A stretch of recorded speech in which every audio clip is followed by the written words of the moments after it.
Bonjour à tous et bienvenue dans ce nouvel épisode de Pourquoi ce film est-il un énorme banger, et aujourd'hui Perfect Days, un film qui suit la routine d'un homme d'une soixantaine d'années qui travaille dans les toilettes publiques de Tokyo.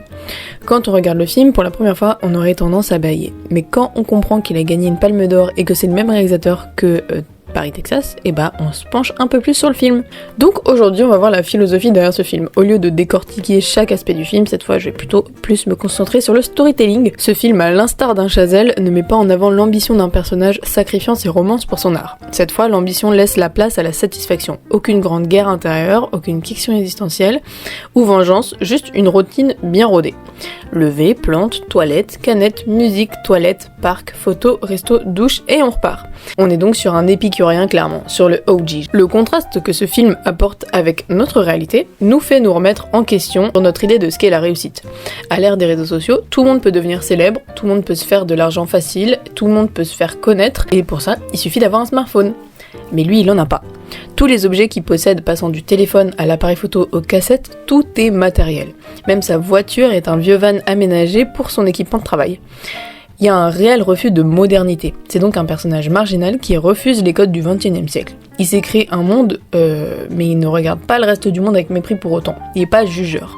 Mais on dirait qu'il a un peu sa technique à lui de « Hey hey, that's why I call a good day and a good life ». Ce monde que l'on nous montre va être élargi par l'arrivée de sa nièce Nico, qui va engager des dialogues, nous aidant du coup à mieux comprendre la vision d'Hirayama.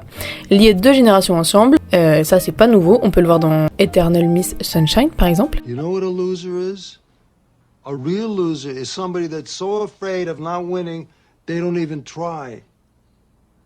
Now you're trying, right? Yeah. Well, then you're not a loser.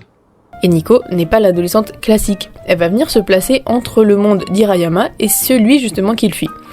Elle suit la routine d'Hirayama avec plaisir et c'est après, en grandissant, qu'elle va devoir choisir lequel elle va adopter. Ce refus de la modernité se perçoit par ses interactions également avec son collègue de travail, après qui il passe sans arrêt derrière. Il va pas spécialement vers l'autre, mais il déteste pas l'humain pour autant, comme on l'a vu avec Nico. Mais surtout avec son camarade, on va voir qu'il va l'aider dans sa quête de romance, quitte à y laisser quelques cassettes. Sa nièce nous offrira les premiers sourires, et il va même aider un enfant perdu. Et face à toute cette beauté, on se pourrait dire qu'autrui ne pourrait que l'apprécier. Pourtant, il n'a aucune famille ni amis. Et quand la mère vient récupérer son enfant, elle remercie même pas Hirayama et elle essuie les mains de son enfant. En passant, le rôle de l'homme est pourtant de nettoyer. Donc pourquoi est-ce qu'il serait sale ? On comprend un mépris de classe. Et l'invisibilité surtout d'Hirayama pour ceux qui l'entourent. Un marginal donc, mais qui fait partie de la masse, en tout cas qui se fond dedans.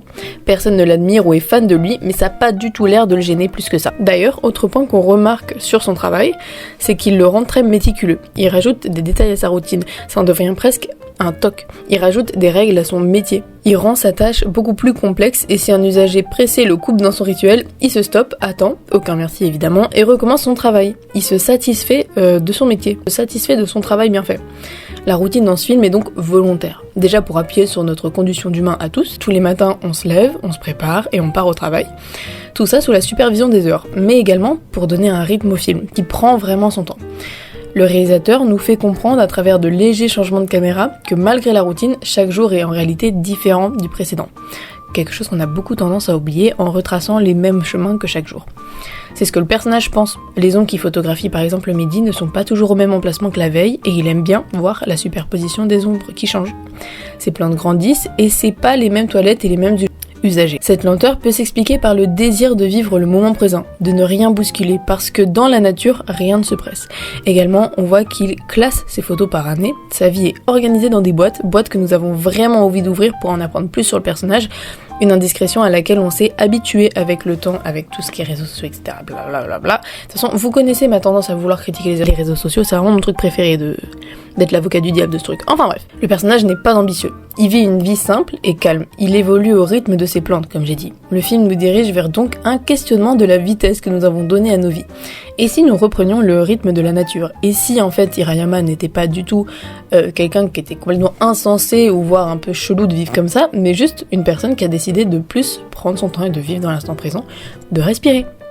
À ce manque d'ambitieux, on peut lui donner la disposition de n'avoir rien à fuir comparé à d'autres personnages de la pop culture.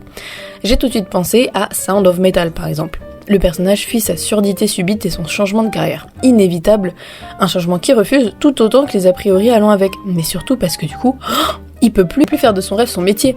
Et comment il va pouvoir prouver sa valeur aux autres s'il ne peut pas produire? Et ben ça, Hirayama, il l'a pas. Car généralement, l'ambition, c'est l'envie de prouver sa valeur au monde, de vouloir être vu et aimé, de se faire entendre, mais quand on n'a plus rien à prouver au monde, alors aucune adaptation est requise. Vous pouvez simplement vivre sans vous soucier de ce qu'autrui pourrait dire. Je dirais également qu'on comprend qu'Hirayama possède une certaine culture, et que par extension, il est capable de sortir de son apparence et des a priori et préjugés, quoi. Tout simplement, il vit. Pour simplement vivre, en fait, il vit simplement sur une sonorité différente de la nôtre, une sonorité beaucoup plus calme.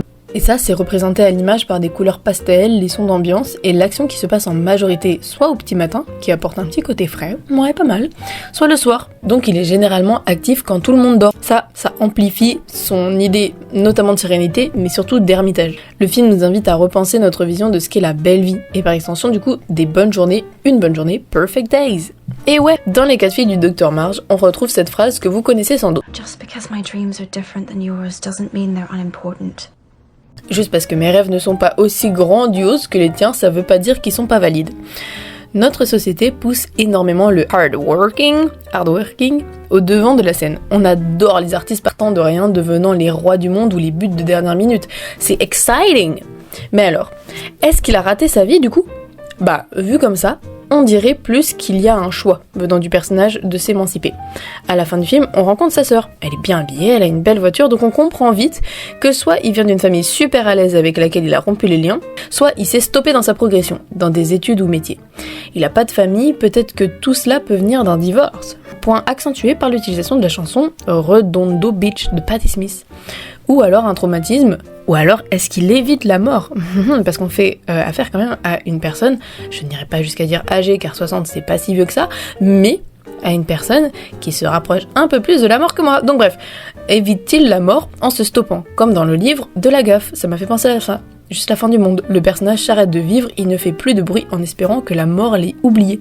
Puis, autre chose évidente, c'est que quand sa sœur revient, on assiste à un pétage de plomb ultime en gros plan. Comme si Hirayama se rendait compte qu'il avait complètement foiré sa vie. Mais encore une fois, à la fin du film, la lenteur reprend et il sourit. On capte directement que du coup sa vision du bonheur a été totalement erronée par l'arrivée de sa sœur, qui, elle, a une vision totalement différente. Mais qu'en s'éloignant de cet environnement qui lui plaît pas, et bah ça va tout de suite mieux. Sentiment prouvé par la chanson qui accompagne la scène Feeling Good. Ça nous montre déjà un jeu d'acteur réalisé à la perfection. Également, on pourrait penser qu'Hirayama aurait des reproches envers lui-même. Sinon, pourquoi refuserait-il toute relation à long terme avec autrui? Pourquoi ne fait-il pas un pas vers la serveuse / chanteuse, pour qui il a clairement de l'affection? Pourquoi n'est-il pas allé voir son père souffrant d'Alzheimer? Si ce n'est qu'il se reproche de ne pas être bon pour eux. Il prétend aller bien en étant seul, mais dès qu'il confronte les autres, ça devient vite compliqué. Il refuse de parler. Alors on peut se dire que c'est de la timidité, ou alors qu'il a du mal à exprimer ses émotions, et que dans le passé ça fait des ravages. Et c'est à nous de deviner. Donc, à la question, est-ce qu'il s'est arrêté dans le temps? Je répondrai que non, il s'est pas coupé, car le nouveau, que vous le vouliez ou non, se présentera toujours à vous. Il accompagne son collègue avec son amoureuse, il vend ses cassettes, il laisse sa nièce choisir la musique, il achète 2 canettes, il contourne le lit pour arroser les plantes, et le secret pour évoluer, c'est briser la routine. Faut-il voir un modèle en lui, une recette au bonheur? Eh bien, je dirais que le film, par sa construction, nous donne la même mission qu'au personnage, de lever les yeux, de regarder autour de nous pour voir les détails et les différences de chaque jour, de se confronter à l'ennui, de parler aux inconnus. Mais en tout cas, ce qui est sûr, c'est qu'on est carrément inspiré par un anti-héros qui nous fait remettre en question notre vision du bonheur et de la réussite. On nous montre un homme avec de nombreux défauts, un homme qui fait et qui a fait des erreurs. Et encore à son âge, il grandit. Mais voilà, je vous fais des bisous.